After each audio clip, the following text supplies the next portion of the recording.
Alrighty, so I will be monitoring the chat and the Q&A. So if there are any questions along the way, I'll try to answer them in context. Let's get started. Welcome to Practical AI Automations for Accounting Professionals by Hector Garcia. Today, we're going to talk about really quick about this webinar series, the AI series that I've been doing with CPA Academy for over a year now, and a little bit about my organization, Reframe. And we're going to get right into the live demos. We're going to talk about the new ChatGPT Tasks. We're going to see what that is. I'm going to show you a really cool Chrome extension I've been using lately, which I really, really like, that integrates with your Gmail. So if you are Gmail users, you can see how how you can start using AI to help you answer some of your emails right in product. Then we're going to talk about Loom. Loom is an app that you use to record quick videos, like demonstrations of your screen. But it's really interesting how it can convert your screen share demo to step-by-step written instructions. So I love that. And then we'll talk about Make. Make is an app similar to Zapier that can actually connect multiple systems. And I'm going to show you how Make uses the connection with Claude to do an example. We're going to have a Google Drive, upload a document, have Claude read the document and email you the explanation of what that document is. So we're going to discuss the practical applications of that. And then towards the end, if we have time, we'll take a look at other technology you should be looking at, like Google Studio, that can do verbal instructions. And I did a video for that just in case we don't have time to get into it. It's only an hour session. We're going to briefly talk about ChatGPT Pro Operator, which is a brand new thing that came out January of 2025. And you can, that's a $200 a month version of ChatGPT, by the way. And I did a video for that. So that's in the resources of the slides, in case we don't get too much deep into it. And then recently, DeepSeek came out, which is a Chinese version of sort of ChatGPT. And then I also did a video for that. So we'll have, towards the end, we'll kind of have that discussion about all the sort of newest things that are coming out. But we're going to be doing these 4 demos that we're doing. Now, really quick, if you actually go back to the archive sessions that we've done through CP Academy for ChatGPT. If you just go back to the ones that we did in 2024, we go from very basic to more advanced. We are now sort of in advanced world. Okay, so if you're just getting started with AI and you've never played with ChatGPT and stuff, a lot of these things are going to be way over your head just because contextually we already covered some of these things. So if you're just getting started, after you watch this session, go back to any of the archive sessions so we can talk about more of the basic concepts of prompting and how to use the basic ChatGPT functions. But we're right now in sort of an advanced world. So we're hoping that the people that have already been watching some of these things will start learning some brand new concepts that we haven't covered yet. So you want to check that out. You will also notice that on the earlier versions, I focused mostly on the free version of ChatGPT and all the free features. And now that we're in these more advanced concepts, we're talking mostly about paid applications. So almost everything I'm going to show you here has some context of a paid application. And in my firm, the expense line for AI applications is really high at this point. So it's totally normal for us at this point to be spending quite a bit of money in AI applications, even if it's just to experiment. So about myself, I'm a practitioner. I've been doing bookkeeping and tax since 2009. QuickBooks Pro Advisor. I have a YouTube channel, links on the slides. I'm the founder of an app called WriteTool, co-founder. So links on the slides. And I'm also the co-host of Reframe Accounting Events. There's my email if you have any questions about AI or whatever I'm doing. The only thing I'll quickly plug is my conference. I have an in-person conference in Miami, November 2nd to November 4th. It's called Reframe or Reframe 2025. The theme is pricing with confidence. One of the things that I've been experimenting a lot through the last couple of years is how can we leverage AI to elevate the pricing that we charge our customers in the backdrop of our customers also sort of thinking that AI is supposed to drive the prices down. So I'm actually thinking about a complete 180 on this, kind of how to flip it, how to reframe the narrative that a human accountant is much more valuable now that it's enhanced by AI, not that it's being replaced by AI. So the whole conference is about that. So if you want to have fun down in Miami and learn these concepts of pricing with confidence, come to Reframe 2024 in Miami in November 2nd to the 4th. Okay, let's go into the live demos. I'm gonna get started with ChatGPT Tasks. And I wanna remind you that this is on the Plus edition of ChatGPT. So we're gonna go ahead and jump to ChatGPT and show you that. So this is on the newest version, on the Plus edition. And then when you are inside ChatGPT, you're gonna see an option that says ChatGPT 4.0 with scheduled tasks. Now, this has been a little bit hyped up, as if it's something that's a lot more than what it really is. But essentially what this is you can create automations where you can schedule ChatGPT to do tasks for you in a daily basis, in a monthly basis, in a weekly basis. So one of the things I could think of, when I'm thinking of, okay, what are the things that I go to ChatGPT every day for, every other day for, that I can, instead of having to copy and paste some prompt from somewhere, I can automate and create sort of an automatic prompt, so it's doing things for me in a certain frequency. So right now, off the bat, one of the things I can think of is getting me daily or maybe weekly news on the latest in tax. Okay, especially since we have a new administration in the United States, and they have been threatening or announcing, or whichever way you want to put it, to completely change their tax code. And there's a lot of my clients all the time are reading things on the web or watching things on TV, and then what they're watching or reading is what they think is the new tax law, right? No tax on tips or no tax on overtime. All these things that they hear on TV, they haven't applied yet, and then some lawmakers literally propose things, and then because they propose things, again, the average taxpayer thinks that's law. So what is a practical application where I can say, okay, schedule. So I'm just going to say the word, literally just say the word schedule. So we're going to say schedule daily search for latest tax and accounting news and announcements from government officials.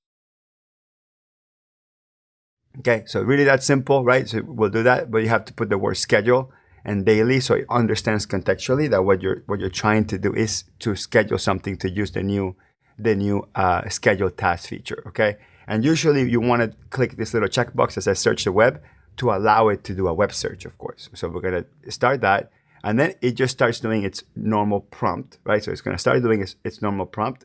So it does its normal general prompt that it does, and then it should prompt you to schedule that. So we're gonna do schedule this daily task. Okay, so we'll do schedule this daily task, and then we'll send that up, and then it'll prompt the scheduling.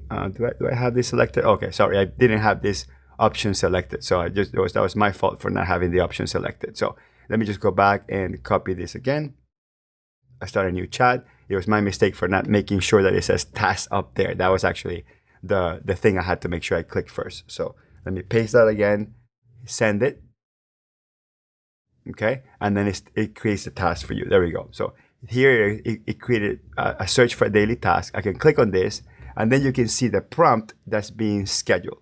Okay, so it says here, search the latest tax accounting news and announcements from government officials.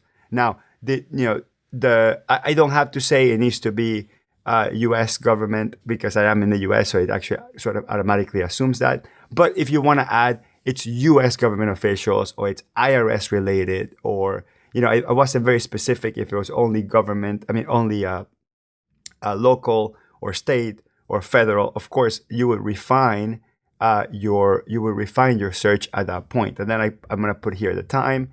So whatever time I want this to come in, I click on save, and essentially what you're going to see, and I'll open up my email in a little bit and show you, is you're going to get an email saying, hey, your task is completed. You click on that and it goes straight into ChatGPT.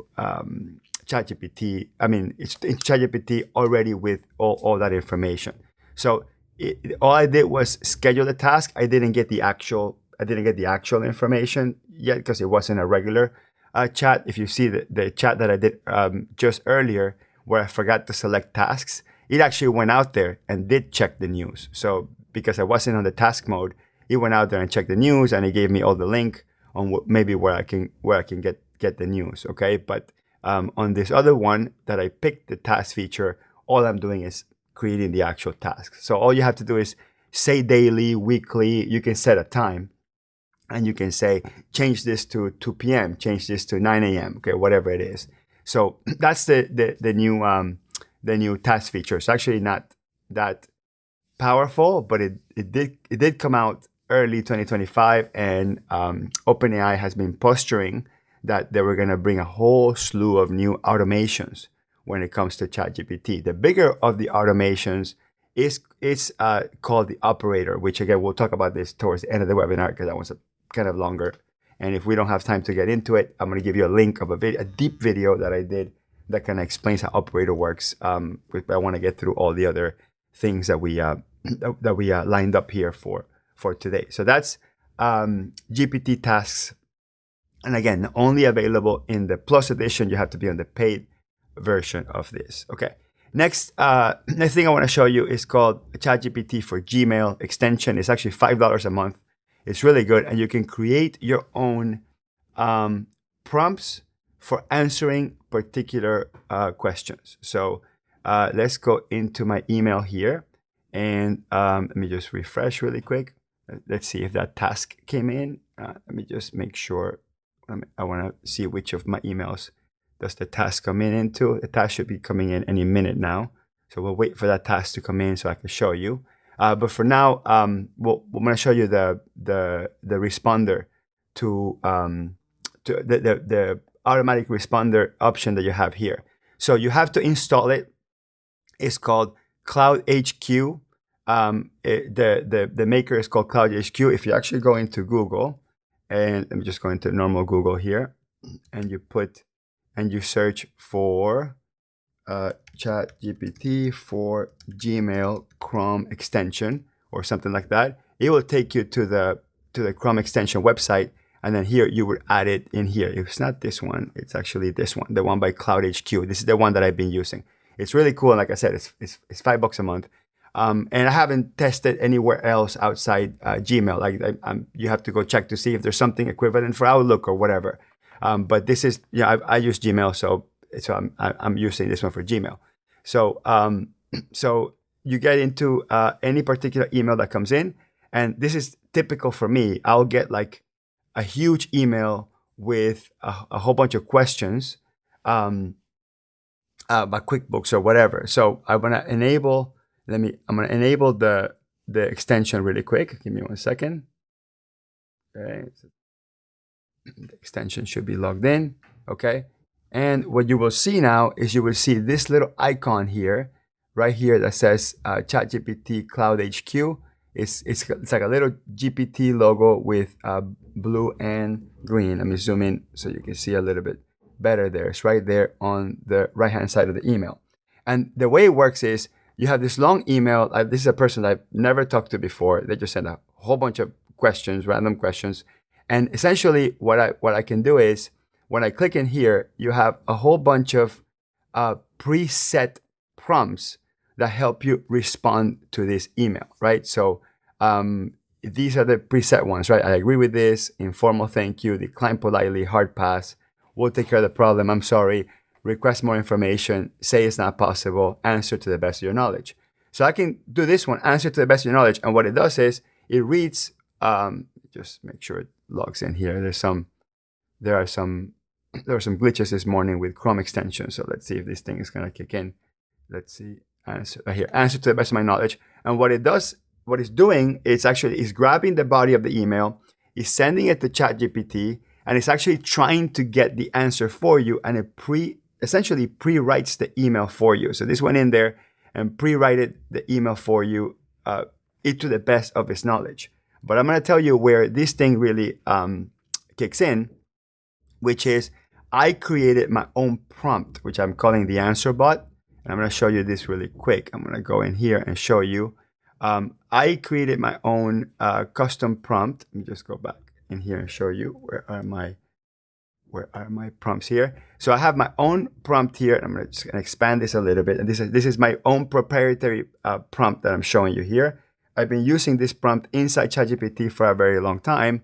And I'll tell you, I'm going to literally read it to you because this is how I answer a lot of the random email questions I get from Gmail is with this prompt. So the prompt says, your role is to assist Hector Garcia in answering questions from people online, particularly on QuickBooks accounting and tax-related matters. It should begin by acknowledging compliments or mentions of Hector's YouTube channel, followers, and reputations, just because most of the emails kind of start like that. If the user mentions their business or website, the GPT should use its browsing capability to gather relevant details to customize a response. The GPT should summarize the question, making sure to specify which version of QuickBooks you're talking about, assuming it's about QuickBooks. If not explicitly stated, assume that QuickBooks is QuickBooks Online unless there are other clues like the word desktop, Premiere, or Pro. Then it would provide a short, clear answer to the query, citing ChatGPT as a source. If there's any relevant links, you can include them. After providing a solution, disclaim that it's a generic answer aided by AI that will require an expert to sit down in front of the problem to personalize your answer. This response should then follow with the cost of a diagnostic response. Need for a thorough personalized solution requires proper steps, and that's going to require the diagnostic. The credit of the diagnostic can be sent towards a project of $1,800 and above. And inform people that generally most of our clients pay between $1,500 to $2,500 worth of consulting services. And then at the end, send a link to my calendar link so they can pay for a paid diagnostic. This is my own proprietary prompt that I created that I've been using for a little bit more than a year.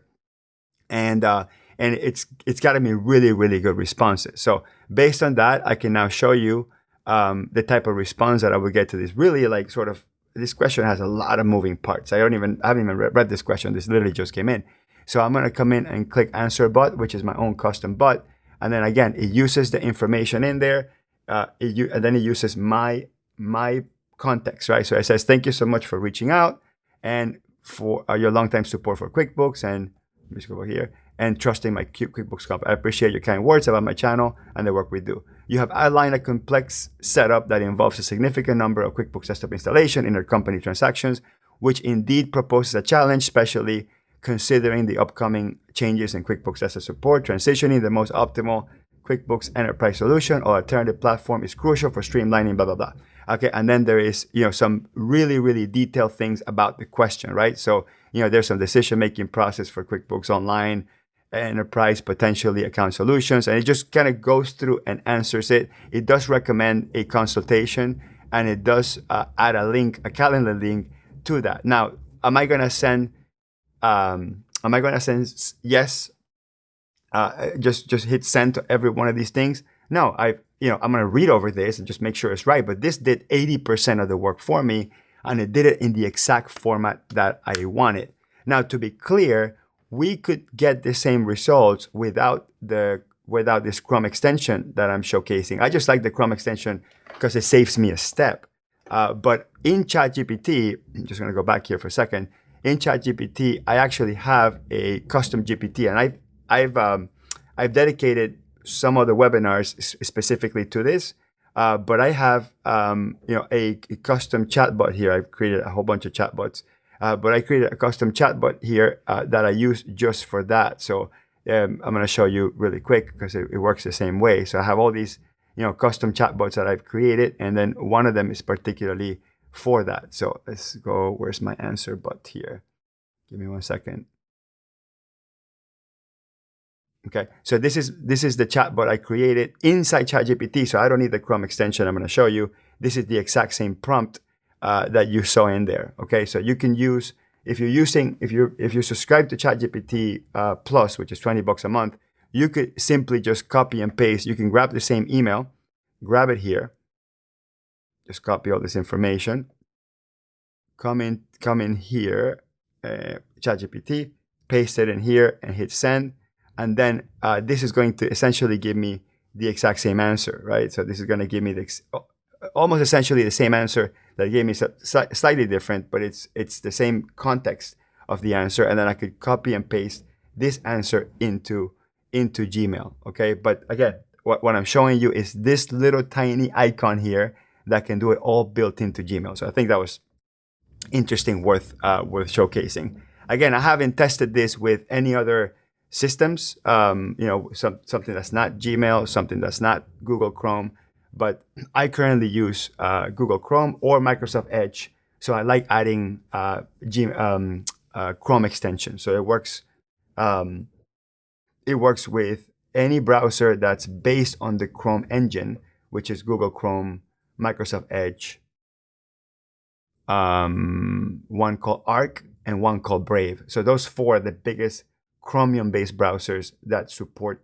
Chrome extensions. Okay, next thing I want to show you is Loom AI. So I'm just going to show you really quick. So if you go into loom.com, this is what the website looks like. And essentially Loom, and I pay for Loom, essentially Loom allows you to record videos, but what they added is the ability to transcribe the video into cohesive instructions. So many times I find myself recording a video for a client, for another accountant, for whomever, explaining different things inside QuickBooks. I use Loom for that all the time.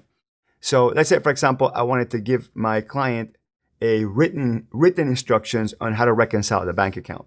So while my Loom is installed, which is also a Chrome extension, by the way, I'm going to come in here and select, how I want to record. I click on record, and again, you have to have Loom installed. You have to have an account with Loom, and I think Loom has a free version that allows you to record up to 5 minutes for free.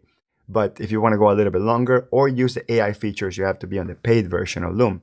So I'm going to click on start recording. I'll pick the screen that I'm recording here, and then we're going to go into QuickBooks, and then I'm going to do a tutorial, and I'm going to show you. So right now, I'm going to just record a tutorial. Okay, to do a reconciliation, we're going to click on the gear menu, then we're going to click on reconcile, then we're going to click on the drop-down menu and pick the bank account that you want to reconcile. You're going to pick the ending balance, which you're literally grabbing from the physical bank statement that's in front of you. And you grab that number, and then you're going to grab the ending date of the month you're about to reconcile. So let's say that's 12/31/2024. Okay, and then once you're done, you're going to click on Start Reconciling. And then once you're in the reconcile screen, you're going to check that all your debits and all your credits from your bank match up. Okay, and you're going to check those up. Okay, and then when up to you get to the point, and again, some are going to be checked and some are not going to be checked.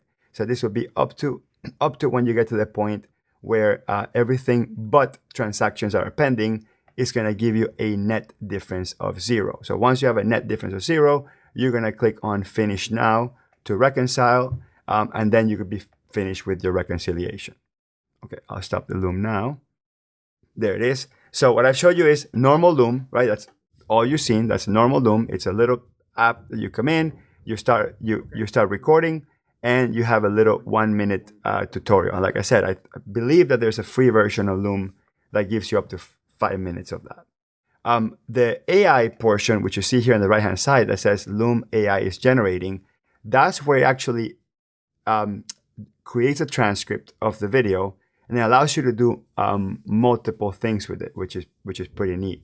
So we're gonna allow this one to finish, but you're gonna see a couple of options here. One is to trim the video, one is to remove silences, remove filter words. This stuff here, silences and filter words, that's AI, right? So that's definitely AI because it's going to like search for, and then cut that. So you can do that. And then all you have to do is click on that, and it trims it, and it makes the video a little bit shorter. So it cuts that part of the video for you. And this is all automatically, right? This is all the AI. But what's also really cool is you get an immediate transcript, which is great. And then what you can do is you can click here, it says Take Action. Use your video to generate. I'm going to click Document. Okay, and then it gives you a couple of options to create a document. Again, this is great because most of us in our accounting firms, we don't really have a we don't spend too much time building SOPs and building step-by-steps, but we're pretty good because the information is sitting in our heads on doing the stuff. Like we know how to go in and reconcile. We know how to go in and pull a profit and loss. We know how to go in and analyze. So we know how to do all that. But if we're good at that and we can do our video, once we do our video, then we have this create a step-by-step process for us. So imagine where you're not only just documenting via video, but you also have a written process that walks you step by step. And notice that one thing is really important. Notice that in the video, I didn't have a net difference of 0, but I said it verbally. So it grabs a combination of what you're doing on the screen and what you're saying out loud. Okay, like for example, verify all the debits and credits of your bank match. That wasn't obvious in the just on the visual portion of the video. It actually heard me say it. So this is incredible because you're not just creating tutorials with your voice, with your face cam if you want to. You're also immediately creating SOP, creating step-by-step instructions, creating Q&As, creating code docs. I mean, there's all sorts of really quality assurance steps. It's just really cool. I love it. I'm in love with this Loom AI, and it's really not that expensive. It's like maybe $40 or $50 a month or something like that. So, I think that starting to document not just your processes, but sending instructions are going to be game changers. And on top of that, you have the video to follow along, right? So you got the video and you have the summary here of the video. So the only thing that I have not seen work is a document that adds like sort of interlaces screenshots because it has the screen share video as a companion. It doesn't do that. There's actually another application called Scribe. I'll show you that really quick. It's called Scribe How. Okay, and Scribe How, I haven't seen a Scribe How do any AI stuff yet, at least. But I know Scribe How does the screen captures and the instructions, but it doesn't make videos or doesn't hear what you say and doesn't contextualize what you're saying into the microphone with what's on the screen. So this is a really good application for static tutorials, but I haven't yet seen the video portion. This is why I literally just showcased Loom, because I think Loom might be more powerful in that front. So then after you're done doing this, you just share the video with your clients by just copying and pasting the link or adding them as an invite. And then this is how you invite your clients into watching the video. And again, you could also turn this into an email. So if you click here, a message, and then you have here two types of sort of direct email. So one is Slack Teams and one's email. And it basically summarizes the video. And it says, hey, I recorded a Loom video that walks you through the reconciliation process. It covers how to identify, fix issues if the account isn't reconciled, including navigating, audit trail, whatever. I mean, extrapolated some stuff, it looks like. And then here's the link to the video. But I just find it super interesting that we're combining all these mediums, right? We're combining the video tutorial and the written tutorial, and that's why I like Loom for that. Okay, perfect. Okay, so now we're going to talk about, this is going to be a big one. We're going to use make.com to show you how to build an automation that does talk to AI at some point. In this case, it's going to be talking to Anthropic Claude. You can also have it talk to ChatGPT. You can have it talk to other AIs, but I found this one to be the most, the quickest one of all of them. So this is going to take a little bit longer to set up, but it should be very satisfying at the end. Okay, so let's go into Make. Let's go into Make. I'm going to log into my account. Okay, so that's make.com. And I do pay like $30 or $40 a month for Make. And they charge you based on tasks. So it's difficult to say exactly how much this is going to cost you. But this is, I made all sorts of automations with Make. But this is one of them, the one I'm going to show you here. So let's edit this and show you. So conceptually and visually, what we did with Make, and Make is like a way to connect multiple moving parts to create one automated task. And Make is not AI, but Make can talk to some of the AI apps that are out there. So in this specific case, we actually are interjecting an AI process right here on the third step. So step number one is to kind of show you is to connect to my Google Drive, go into one of my folders, and watch files in the folder. We're actually going to build it so you can see how the process works. Then step number 2 is to grab the new file in the folder and download the file. And when I mean download, just means like put it somewhere because we're going to do something with it, okay? And then you identify the file by the file ID. Then step number 3, what we're telling it is, we're telling it go into Claude and upload the document that was downloaded via the Google Drive. And then I added a prompt. So the prompt here is, what is the purpose of this document that my accounting client just sent me? The output and the format needs to be in HTML to look organized in an email. Okay, and this is very similar to Zapier for the people that are asking. So Make and Zapier are very similar. I just don't know how to use Zapier, but I know how to use Make. Okay, and then the last step is after we received an answer back from Claude, we're telling it to log into my Gmail account and then grab the content, the text from Claude and send me an email about it. So essentially, that's all it does. Okay, so let me show you essentially what this does. So let me go into my Google Drive. I'm going to switch over to the Google Drive, and I want you to, so what I want you to sort of imagine is that this is a folder for one of your clients. So you'll have each of your clients will have a folder in your Google Drive. Now I know that a lot of you have portals, right? And then the documents are being uploaded to a portal. Then you will have to see if make.com or Zapier can talk to the folders in those portals to be able to do something like this. But I'm just making it very easy. We're actually doing Google Drive or a Dropbox type of thing. Then I'm going to grab a document that I have in my computer, and essentially it's this thing here.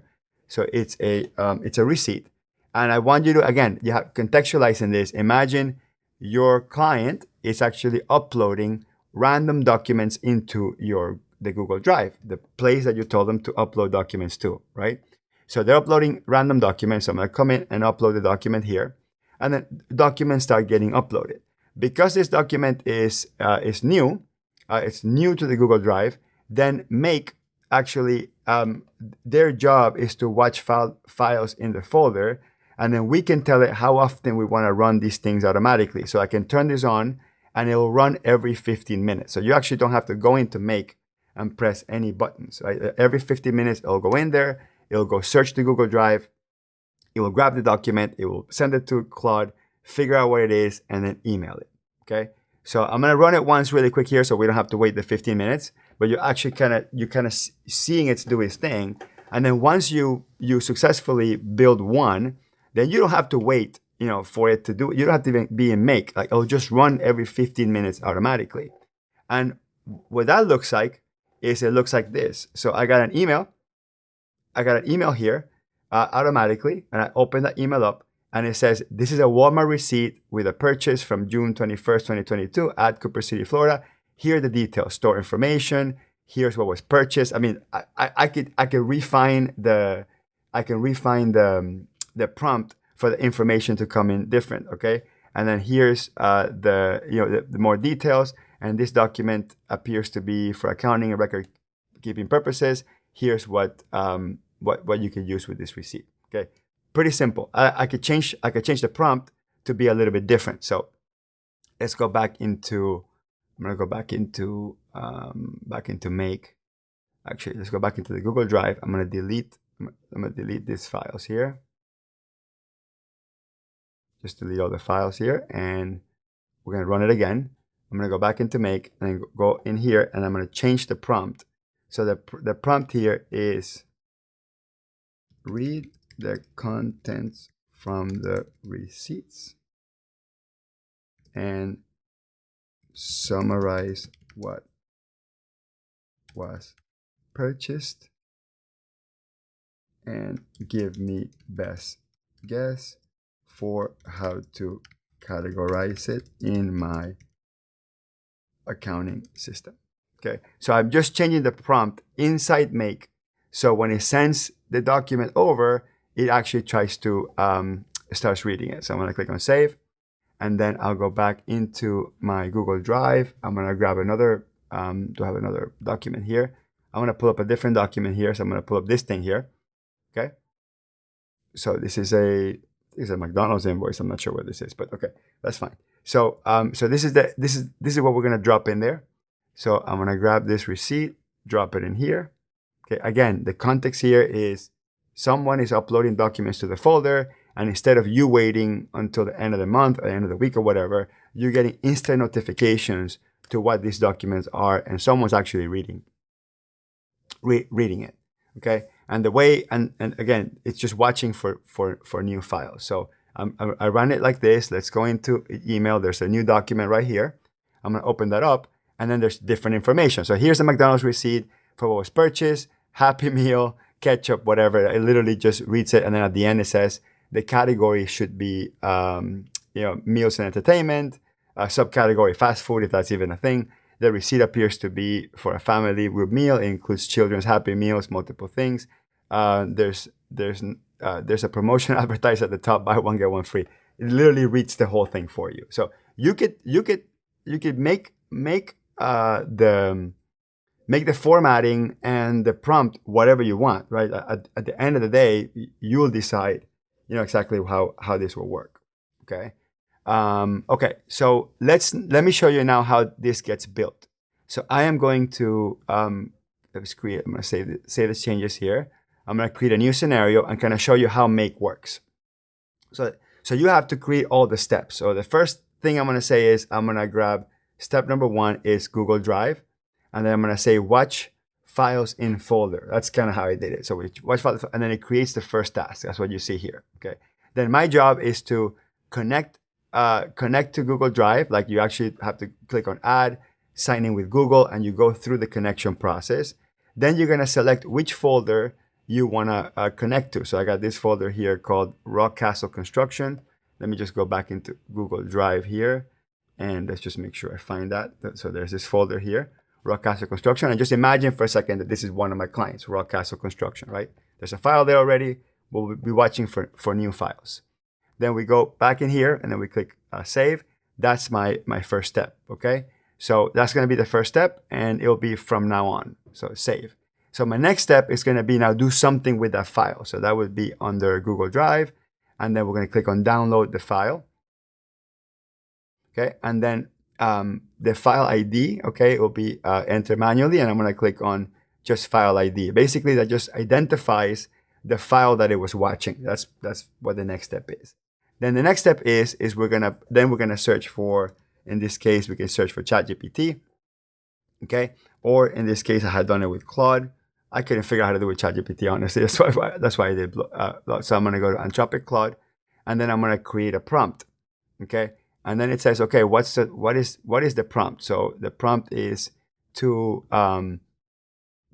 grab the file, in this case, a PDF document, okay? That was downloaded from Google Drive, okay? So that's the first part of the prompt, is uploading the document. And then the second one is going to be the message, right? So I'm gonna do a text, and then here's where I do the prompt. So here's where I add something like, check this file and give me a summary of what it is. That's literally that's the prompt, right? So we told it grab the file and use this prompt, and then here let's just do in there, and then the next step in this case would be add one more module, and then in this case I would go Gmail, and I would say send an email, and I would connect to the Gmail account. Of course, I ask who I'm gonna send this to.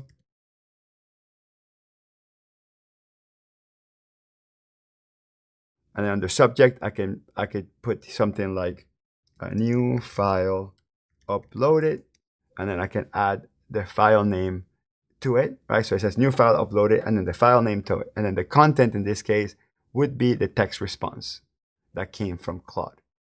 Okay, it's pretty cool. And then under add attachments, I can ask it to attach the file. And then I click on save.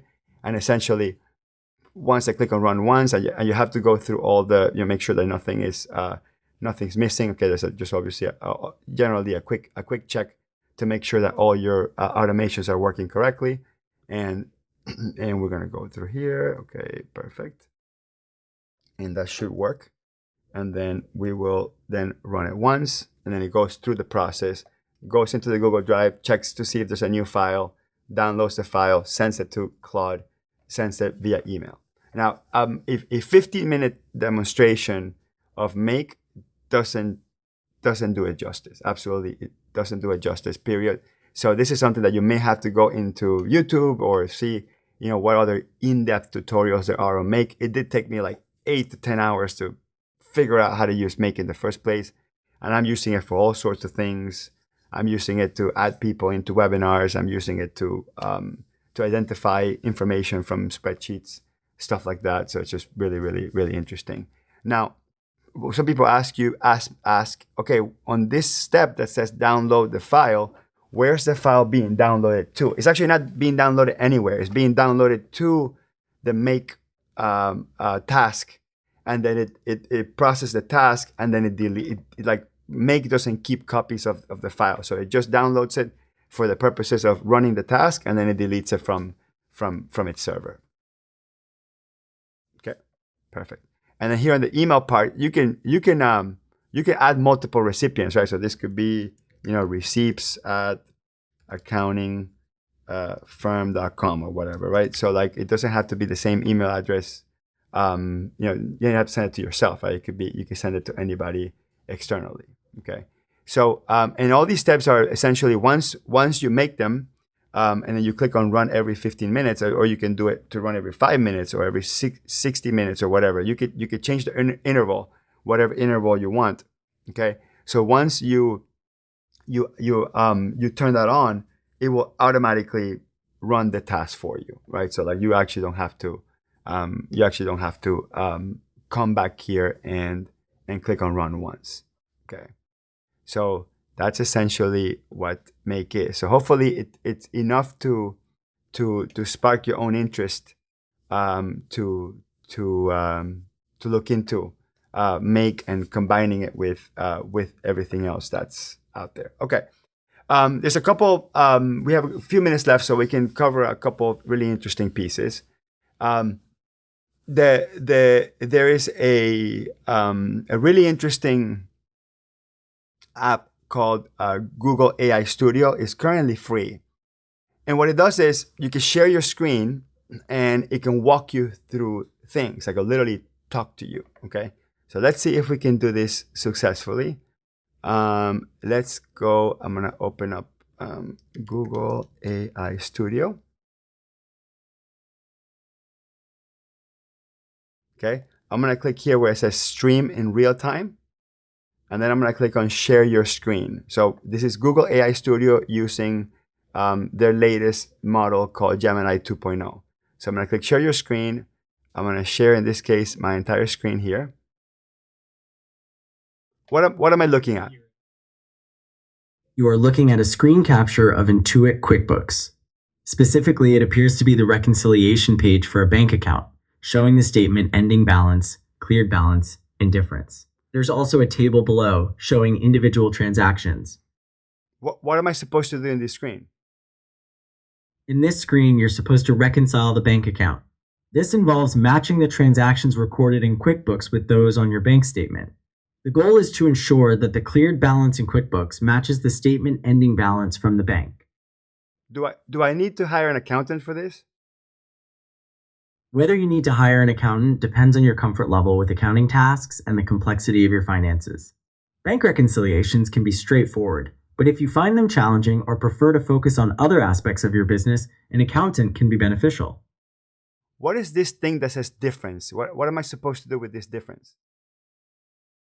The difference, you see, is the discrepancy between the statement ending balance and the cleared balance in QuickBooks. This means the transactions you've entered in QuickBooks don't fully match what's on your bank statement yet. To address it, you should carefully compare the transactions on your bank statement to the ones listed in QuickBooks, and either check or add the missing ones.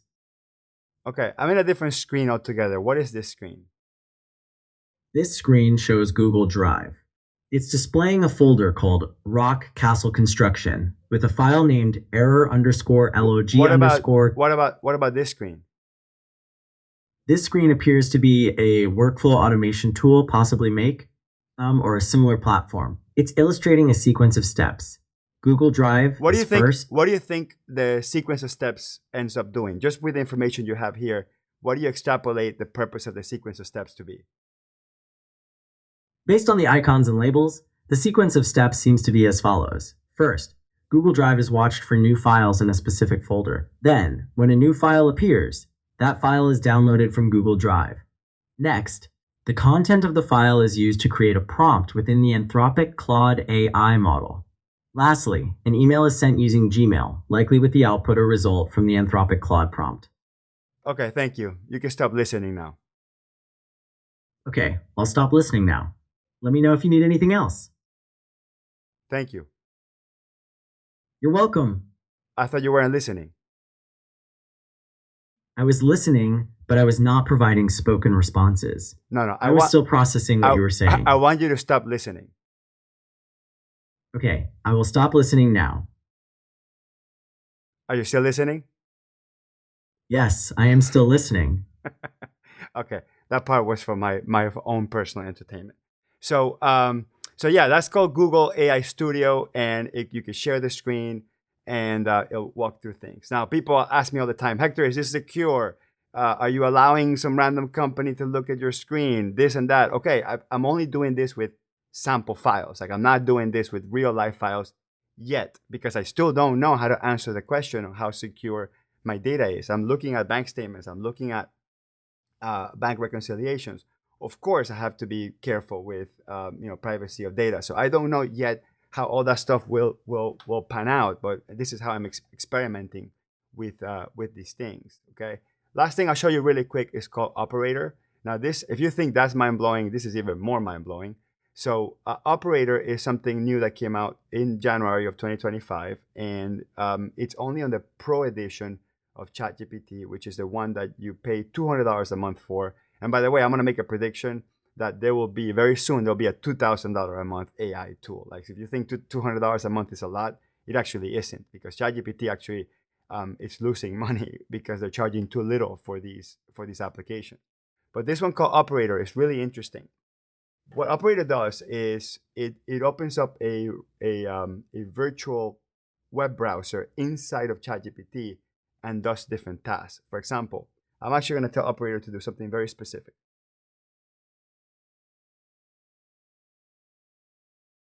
Go to a QuickBooks Online sample file and pull up a report of my best customer, and then based on that, invoice that customer $1,500 for consulting services.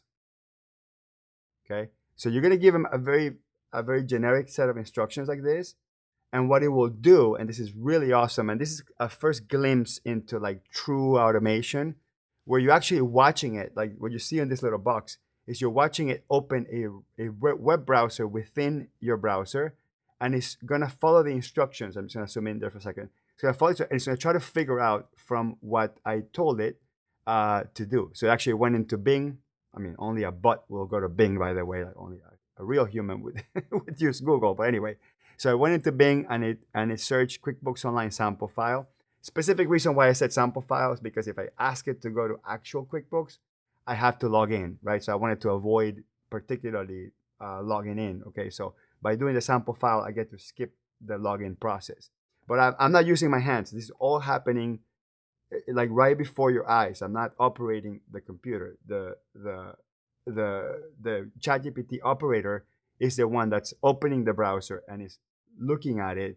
And whenever it gets stuck, like in this particular case, because it needs to actually click on it on the I'm not a robot page, it would actually stop working and say, hey, I need user input because it's not supposed to impersonate a robot. Now, by the way, I don't think there will be. I don't think it's going to be too difficult for it to actually emulate the click. That was me, by the way. That's me literally clicking. Like I'm actually operating it at this point because we're stuck at that. It's not a robot page, but this thing is so powerful that I find it very strange that it couldn't pretend to be a robot in this case, right? I'm gonna make the assumption that that the makers of ChatGPT don't want to get into hot water and don't want to show how the bot can pretend not to be a robot, right? Or maybe the captchas are gonna have to become more powerful. But essentially, that's you're watching this all play out on the screen right in front of you. I'm not gonna have any control anymore, and then we'll let it take over. So I'm just gonna go back in here, close this out, and just let it do its thing. So exit the chat. So again, my hands are up. I'm not no longer controlling it. Now it's going to start to figure out my prompt. And we got about a minute left until we're done. So we're just gonna watch it do it, see how far it goes. Like I said, I did record a video where I go through the whole thing. It takes about 30 minutes in total to do the whole process where it goes in there, it pulls a report, it finds out who the best customer is, all that stuff, and that all happens right in front of you. You do have to let it think per se, because it's going through the screens and it's trying to figure out the next thing. Um, so we'll have it continue doing its work.